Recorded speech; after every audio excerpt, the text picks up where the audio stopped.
Okay, this is interesting kasi hindi naman lingid sa kaalaman natin na pinag-uusapan na si Barbie ay nililigawan ni Jameson Blake. I think it was you who said na nakausap mo si Jameson. Yeah, naging magkaibigan din po kami ni Jameson kasi Dahil, you did a project together?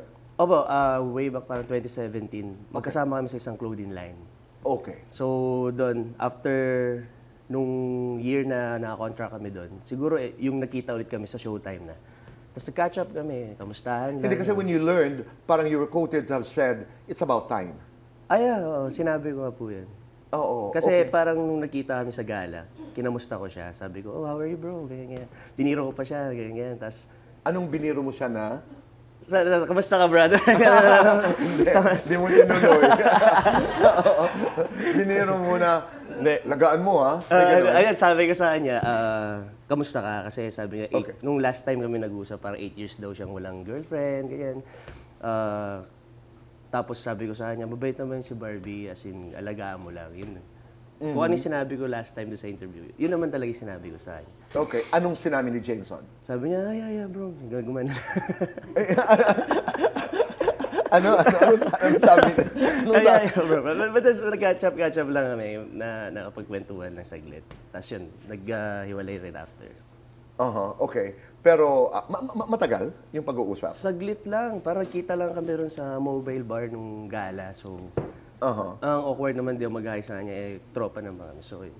Oo, siyempre. Hindi, siyempre, pinanunood kayo ng tao dahil napapag-usapan na nga, di ba? Pero bakit it's about time ang nasabi mo?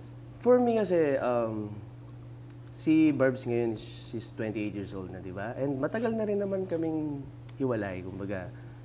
For Tama me, ka naman doon. happy Oo. na rin ako na may nakikilala na siya. And And she's happy. she's happy, yeah, Oo. nakita natin. Ayan o, nakismile. No, she's happy. Oo, tama. So, parang for me, gano'n na lang, you have to be happy na lang sa tao. Kahit Right. sino man, makaibigan mo man, or karelasyon na nagkaroon kayo ng ganitong sitwasyon na naghiwalay man, or nagkatampuhan, parang mag-wish ka na lang lagi ng maganda para sa kanya. At pinagdadaanan naman talaga yun. Pinagdadaanan. Pero, Jack, isa na lang. Kung merong isang bagay doon sa nakaraang 7 taon na hindi mo ginawa o binago mo sa sarili mo, ano yun? For me, wala naman akong regrets dun sa 7 years. Pero, syempre, lagi naman tayong may gusto pa sanang ibigay pa na more than dun sa kung paano yung treatment mo sa karelasyon mo or what. Sa akin kasi lagi, di ba, tinatanong mo anong secret namin before sa mahabang relasyon. It's commitment talaga and yung communication. Which is for me, kung mabibigay ko lahat ng oras ko ng na pwede kong gawin, ganun sana. No. At naiintindihan ko yan.